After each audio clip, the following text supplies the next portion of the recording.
మరోసారి అక్కస్సును వెళ్ళగక్కింది. ట్రంప్ మోదీ ద్వైపాక్షిక భేటీలో ఒక కీలక పరిణామం చోటు చేసుకుంది. భారత్ అమెరికా మధ్య వైరం పెంచేలా ఈ ఘటన కనిపిస్తోంది.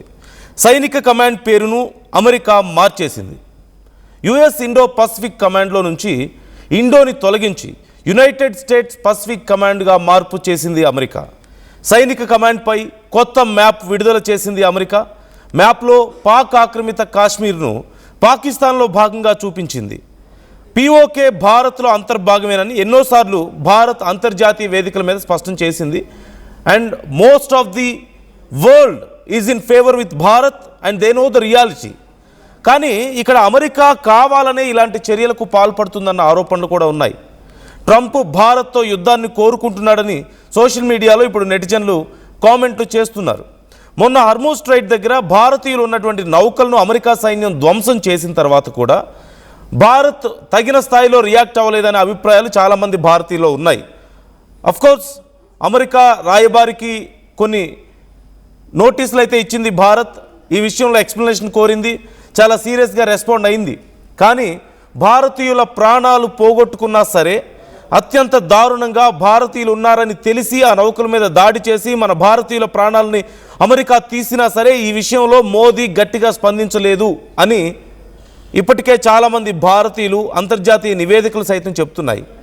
ఇదే సమయంలో ట్రంప్తో మోదీ భేటీ కూడా అంతర్జాతీయ స్థాయిలో చాలా చర్చనీయాంశంగా మారింది. మనం మర్చిపోకూడని మరొక విషయం, ప్రధాని మోదీ సుదీర్ఘకాలం పాటు భారతదేశంలో ప్రధానిగా పనిచేసినందుకు ఇంకా చాలా గొప్పగా మీరు పనిచేయాలి మేము కోరుకుంటున్నాం అంటూ అమెరికా చేసినటువంటి ట్రంప్ చేసినటువంటి ఒక ట్వీట్కి ఎప్పుడైతే భారతీయులు చనిపోయారో ఆ సమయంలోనే మోదీ చాలా పాజిటివ్గా రెస్పాండ్ అయ్యారు. అది చూపించి ఇప్పటికే రాహుల్ గాంధీ అలాగే ప్రతిపక్షాలు కూడా ఇండియాలో చాలా పెద్ద ఎత్తున విమర్శలు చేశాయి. ఓ పక్క భారతీయులు ప్రాణాలు తీస్తుంటే మీరు మోదీకి కృతజ్ఞతలు చెప్పుకుంటూ ట్రంప్కు కృతజ్ఞతలు చెప్పుకుంటూ కూర్చుంటారా మోదీ అంటూ ప్రశ్నించారు. ఇంకో సందర్భంలో ఇప్పుడు G7 సమ్మిట్ సందర్భంగా మోదీ ట్రంప్ ఒకచోట కలవడం అనేది ద్వైపాక్షిక భేటీ అనేది చాలా కీలకంగా మారిన ఈ సమయంలో అంతర్జాతీయ సదస్సులో ఇప్పుడు పీఓకేని పాకిస్తాన్లో భాగంగా చూపిస్తూ అక్కడ ఒక మ్యాప్ని ఏర్పాటు చేయడం అమెరికా చేసినటువంటి ఒక పెద్ద పని, చాలా పెద్ద వివాదాస్పదమైనటువంటి విషయం ఇది. అమెరికా ఇప్పటి వరకు భారత్కి పీఓకే విషయంలో ఫేవర్గా ఉంది అని చాలామంది అనుకుంటూ వస్తున్నారు. కానీ ఇప్పుడు అంతర్జాతీయ వేదికపైనే పీఓకేని భారత్ నుంచి కాకుండా పాకిస్తాన్లో భాగంగా చేసి చూపించడం ఇప్పుడు అమెరికా చేసినటువంటి ఒక దిక్కుమాలిన పని, అందులో ఎలాంటి సందేహం లేదు. మరి ఈ సమయంలో మోదీ ఎలా రియాక్ట్ అవుతారనేది చాలా కీలకం. ఇండియా ఈ విషయాన్ని ఎలా కన్సిడర్ చేస్తుంది అనేది చాలా కీలకం. And at the same time ఇప్పుడు చాలా కీలకమైనటువంటి ప్రాంతం ఇండో పసిఫిక్ కమాండ్ అనేది ఇటు భారతదేశానికి అటు అమెరికాకి చాలా కీలకమైనటువంటి ప్రాంతం. మోర్ ఆఫ్ అక్కడ అమెరికా సైన్యమే ఉంటుంది. అమెరికా సైన్యంలో అత్యంత పెద్ద ప్రాంతీయ కమాండ్లో అదొకటి. ఇండియన్ మహాసముద్రం నుంచి పసిఫిక్ మహాసముద్రం వరకు విస్తరించినటువంటి ప్రాంతంలో అమెరికా సైనిక కార్యకలాపాలను ఇక్కడ సమన్వయం చేసుకుంటూ ఉంటుంటారు. అంటే అమెరికా సైన్యం అక్కడ ఉంటుంది. అది అమెరికా భూభాగమే, ఖచ్చితంగా హవాయిలో ఉంది. దీన్ని క్యాంప్ హెచ్ఎం స్మిత్ అని కూడా పిలుస్తూ ఉంటారు. ఇక్కడ అమెరికా కార్యకలాపాలు ఉంటాయి. అలాగే అమెరికా భారత్ రెండు దేశాల మధ్యలో ఇది ఒక ఇన్ఫర్మేషన్ షేరింగ్కి కానీ లేదంటే సైనిక విన్యాసాల విషయంలో కానీ ఇలా అన్ని రకాలుగా చాలా కీలకమైనటువంటి ప్రాంతం. మోర్ ఆఫ్ ఇంటర్నేషనల్ వాటర్స్లో ఉన్నప్పటికీ కూడా భారత్కి సంబంధించినటువంటి ఇంపోర్ట్స్ అండ్ ఎక్స్పోర్ట్స్ ఇటువైపుగానే కొనసాగుతూ ఉంటాయి. ఇలాంటి టైంలో భారత్ సహకారంతో ఇన్నేళ్లుగా ఆ ప్రాంతాన్ని తమ ఆధీనంలో ఉంచుకున్నటువంటి అమెరికా, భారత్ సహకారం మాత్రమే ఉంది, పూర్తి స్థాయిలో ఆ ప్రాంతం మీద భారత్కి ఎలాంటి హక్కులు లేవు. కానీ ఎప్పటి నుంచో ద్వైపాక్షిక సంబంధాలతో అక్కడ కొన్ని ఎక్సర్సైజులు నిర్వహిస్తూ వస్తున్నారు Bharat and America. In fact China మీద కంట్రోల్ కోసం అమెరికాకి ఆ ప్లేస్ చాలా important. And at the same time America support ఆ ప్రాంతం నుంచి భారత్కి కూడా చాలా ఇంపార్టెంట్. చైనా మీద అమెరికా కన్నేసి ఉంచడానికి అది చాలా బాగా ఉపయోగపడేటువంటి ప్రాంతం. ఇప్పుడు ఆ ప్రాంతాన్ని ఇండో పసిఫిక్ కమాండ్గా కాకుండా ఇప్పుడు యుఎస్ పసిఫిక్ కమాండ్గా మార్చేశారు. అంటే భారత్ యొక్క భాగస్వామ్యాన్ని అఫీషియల్గా అక్కడ పక్కన పెట్టేశారు. ఇన్నేళ్లలో లేనిది ఇప్పుడే చేశారు. ఎందుకు చేశారు అనేది చాలా కీలకం. అయితే భారత్ని అన్ని రకాలుగా అవమానిస్తూనే వస్తుంది అమెరికా. మనందరికీ తెలిసిన విషయమే. ట్రంప్ అధికారం చేపట్టినప్పటి నుంచి భారతీయులకు రావాల్సినటువంటి గ్రీన్ కార్డ్స్ని తగ్గించేశాడు, వీసాలు విషయంలో చాలా స్ట్రిక్ట్ చేశాడు. మరోవైపు భారతీయుల మీద అమెరికాలో ఎన్నో ఘటనలు మనం చూస్తూనే ఉన్నాం. అక్కసును వెళ్ళగక్కుతూ ఇది మా దేశం, మీ దేశానికి వెళ్ళిపోండి అనే ఘటనలు ఎన్నో చోటు చేసుకుంటూనే ఉన్నాయి. ఇప్పుడు ఐస్ అధికారులు కూడా, ఇమిగ్రేషన్ అధికారులు సైతం అమెరికాలో భారతీయుల్ని ఎక్కడ పడితే అక్కడ, సూపర్ మార్కెట్స్లోనో రోడ్ల మీద ఎక్కడ పడితే అక్కడ ఆధారాలు చూపించండి, మీకు ఇక్కడ సిటిజన్షిప్ ఉందని కానీ, లేదంటే ప్రాపర్గా అన్ని అధికారాలు ఉన్నాయి, మీరు ఇక్కడ ఉండడానికి పర్మిషన్స్ ఉన్నాయని చూపించండి అంటూ చాలా సందర్భాల్లో ఇబ్బంది పెట్టడం మనం చూస్తూనే ఉన్నాం. వీటన్నికి తోడు అమెరికా ఇప్పుడు పాకిస్తాన్ భారతదేశం యుద్ధం జరిగిన సమయంలో కూడా ట్రంప్ నోటికొచ్చినట్లు మాట్లాడాడు. భారత్ అంతర్గత విషయాల గురించి మాట్లాడాడు. భారత్ ఫైటర్ జెట్స్ కూలిపోయాయని చెప్పి మాట్లాడాడు. అలాగే తానే యుద్ధాన్ని ఆపానని చెప్పి మాట్లాడారు. కానీ ఈ విషయాల్లో ఎక్కడా కూడా భారత్ అఫ్కోర్స్ కొన్ని విషయాల్లో ఆచితూచి వ్యవహరిస్తుంది, మనం కాదనలేం. ఖచ్చితంగా కొన్ని వ్యూహాత్మకమైనటువంటి నిర్ణయాలు ఉంటాయి. కానీ ఒకదాని తర్వాత ఒకటి భారత్ రష్యా బంధాన్ని ఇక అమెరికా ఎంతగా ద్వేషించిందో, భారత్ని ఒక డెడ్ ఎకానమీ అని ఎలా మాట్లాడాడో మనం చూసాం. వాటన్నిటి తోడు ఇప్పుడు చాలా రోజులుగా ట్రంప్ చేస్తున్నటువంటి వ్యాఖ్యల వల్ల కొంత భారత్ అమెరికా బంధం బీటలు వారింది. ఈ G7 సమ్మిట్ సందర్భంగా ట్రంప్ మోదీ అక్కడ కలవబోతున్నారు, ద్వైపాక్షిక భేటీ అవుతుంది, బలం మరింత పెరుగుతుంది ఇరు దేశాలది, మళ్ళీ పరిస్థితులు నార్మల్ అవుతాయి అనుకున్న సమయంలో ఇప్పుడు POKని మనది కాకుండా చూపించడం ఒకటైతే, రెండోది ఇప్పుడు ఇండో పసిఫిక్ కమాండ్ అనేది తీసేసి ఓన్లీ US పసిఫిక్ కమాండ్గా మార్చేశారు. అంటే భారతదేశ భాగస్వామ్యాన్ని డైరెక్ట్గా తిరస్కరించినటువంటి పరిస్థితి అక్కడ మనకు కనిపిస్తోంది. భారతదేశ సహకారంతో ఇన్ని రోజులుగా ఎన్నో కార్యక్రమాలు చేసుకున్నటువంటి అమెరికా ఇప్పుడు మాత్రం వాటిని తిరస్కరించడం మనకి ఇక్కడ చాలా క్లియర్గా కనిపిస్తోంది. సో అన్ని రకాలుగా భారత్ను దూరం చేసుకునే ప్రయత్నాలు అమెరికా నుంచి కనిపిస్తున్నాయి. నేను అక్కడ మీకు మ్యాప్లో చూపిస్తున్నాను, మీరు చూడొచ్చు. భారత్ పాకిస్తాన్ మ్యాప్ అక్కడ మీకు కనిపిస్తోంది. అక్కడ POKని పాకిస్తాన్లో భాగంగా అమెరికా తయారు చేసింది. అంటే ఆ బోర్డర్ని మనం చూడొచ్చు క్లియర్గా. భారత్ బోర్డర్ అక్కడ మనకు క్లియర్గా కనిపించడం లేదు. ఆ రెండు దేశాలకి మెర్జ్ అయి ఉండడాన్ని మనకు కనిపిస్తోంది. అండ్ పాకిస్తాన్లో భాగంగా అక్కడ చాలా క్లియర్గా చూపించడాన్ని కూడా మనం చూస్తూనే ఉన్నాం.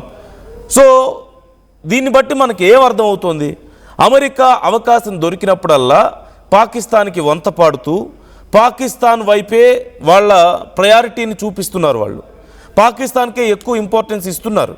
ఈవెన్ దో మొన్న జరిగినటువంటి ఇస్లామాబాద్లో జరిగినటువంటి చర్చలు కూడా మనం చూసాం. పాకిస్తాన్ లాంటి ఒక ఉగ్రవాద దేశంలో పీస్ టాక్స్ చేస్తామని చెప్పేసి అమెరికా చెప్పినప్పుడు ఇంక్లూడింగ్ భారత్తో పాటు ప్రపంచం అంతా కూడా షాక్ అయింది, ఇదేంటి పాకిస్తాన్కి అంత సీన్ లేదని. అండ్ మరొక ఇంపార్టెంట్ మ్యాటర్ని మనం మర్చిపోకూడదు. ఈ అగ్రిమెంట్ కుదిరిన తర్వాత, మొన్న పీస్ టాక్ అగ్రిమెంట్ కుదిరిన తర్వాత చైనా ఒక ట్వీట్ చేసింది, ఇస్లామాబాద్ చాలా గొప్పగా పనిచేసింది, మీరు చేసినటువంటి చర్చల వల్లే ఈ పీస్ టాక్ సక్సెస్ అయింది అని చెప్పేసి. పాకిస్తాన్ చేసినటువంటి చర్చల వల్ల పీస్ టాక్ సక్సెస్ అయింది అని చెప్పేసి చైనా చేసినటువంటి ట్వీట్ మనకు కనిపిస్తుంది. మరోవైపు అమెరికా కూడా అలాగే బిహేవ్ చేస్తుంది. ఇక్కడ ఎవరు శత్రువులో ఎవరు మిత్రులో అర్థం కాని పరిస్థితి కనిపిస్తోంది. భారత్ యొక్క మెతక వైఖరే అమెరికా ఇలా విచ్చలీడిగా వ్యవహరించడానికి కూడా ఒక ఊతాన్ని ఇస్తుంది, ఒక అవకాశాన్ని ఇస్తున్నట్లుగా కనపడుతుంది. అంటే మన అంతర్గత విషయాల గురించి, మన యుద్ధంలో మనం ఏదో మన లాస్ అయ్యామని చెప్పి మాట్లాడినా మనం తిరిగి మాట్లాడం, మన సైనికుల మీద దాడి, మన నావికుల మీద దాడి చేసి ప్రాణాలు తీసినా మనం మాట్లాడం, మనది డెడ్ ఎకానమీ అని చెప్పినా మనం మాట్లాడం, మన మీద శాంక్షన్స్ విధిస్తానని చెప్పినా మనం పెద్దగా మాట్లాడం, మన POKని తీసుకెళ్లి పాకిస్తాన్లో భాగంగా చూపించినా మనం మాట్లాడం. ఇప్పుడు ఆల్ ఆఫ్ సడన్గా US ఇండో పసిఫిక్ కమాండ్ని యునైటెడ్ స్టేట్ పసిఫిక్ కమాండ్గా పేరు మార్చినా మనం మాట్లాడం.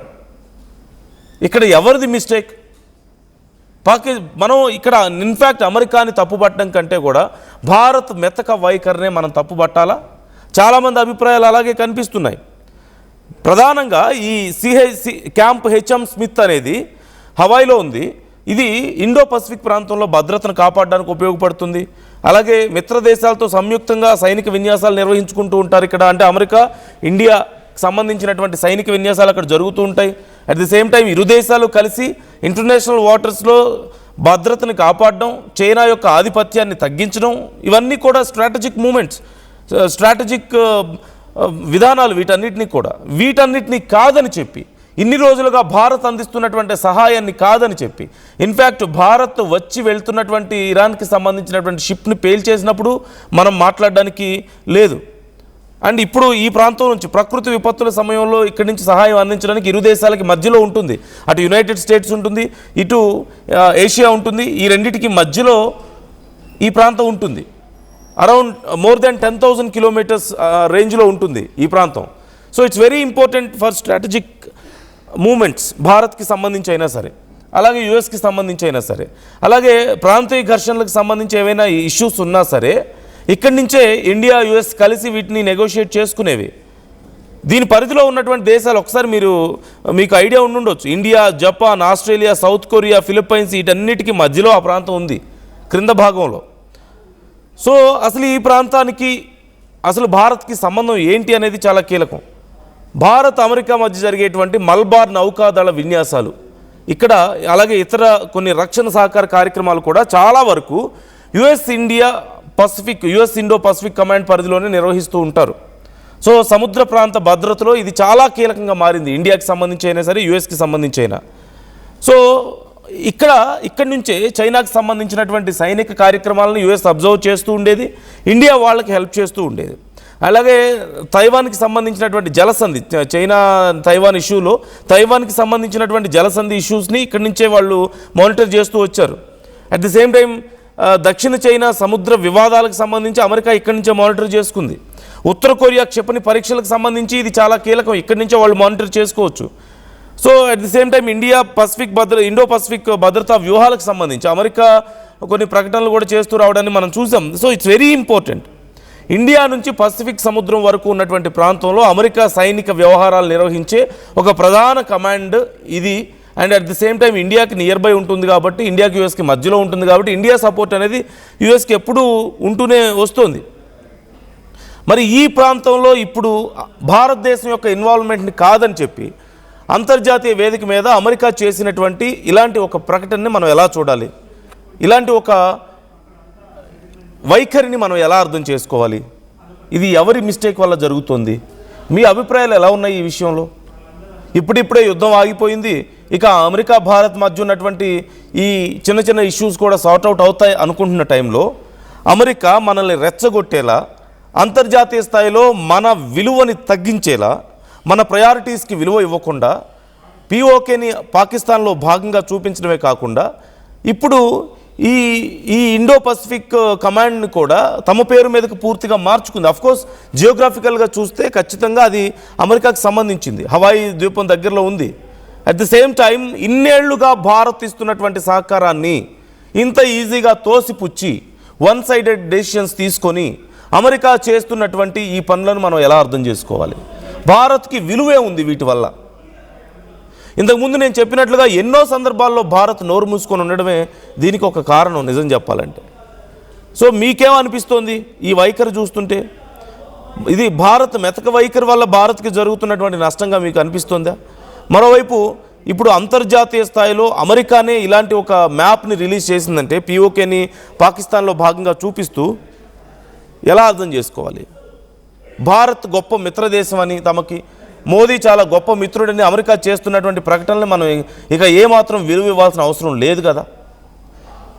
పిఓకేని పాకిస్తాన్లో భాగంగా అమెరికా వన్ సైడెడ్గా ఎలా చూపించగలుగుతుంది? అది భారత్లో భాగమని అమెరికాకి తెలియదా? ప్రపంచ దేశాలకి తెలియదా? ఖచ్చితంగా ఈ విషయంలో భారత్ ఖండించాల్సిన అవసరం లేదా? ఇంకా ఎన్ని రోజులు నోరు మూసుకొని ఉండాలి భారతదేశం? ఎందుకుంటుంది? అఫ్కోర్స్ మన భారతీయులు అమెరికాలో ఉన్నారు పెద్ద సంఖ్యలో. అనవసరమైన గొడవలకు పోతే వాళ్ళందరూ ఇబ్బంది పడతారు, వాళ్ళ గురించి ఆలోచిస్తూ ఉంటాం. అండ్ ఎన్నో లావాదేవీలు ఉన్నాయి ఇరు దేశాల మధ్య.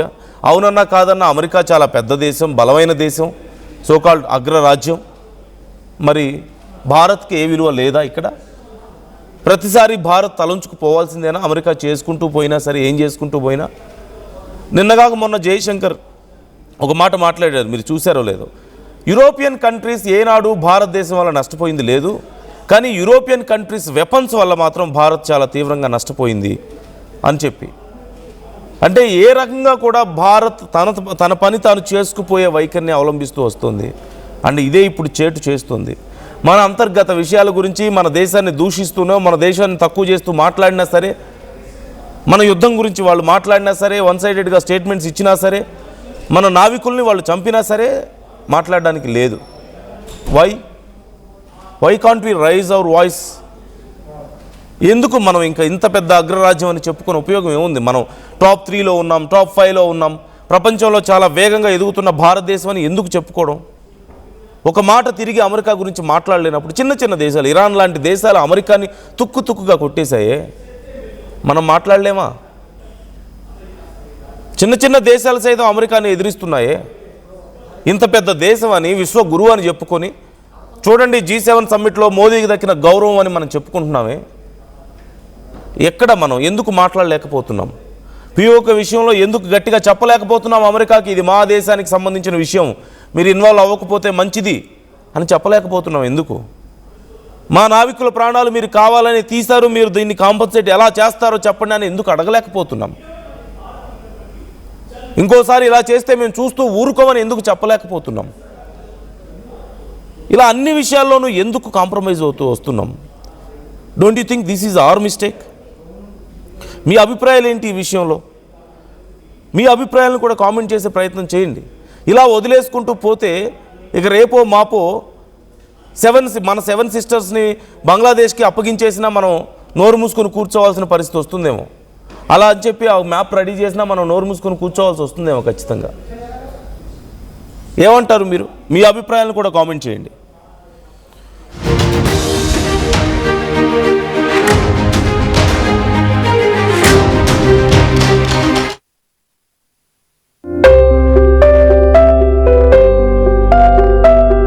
చిన్న చిన్న ఆనందాలు 35 ఏళ్లుగా నా జీవితంలో లేవు.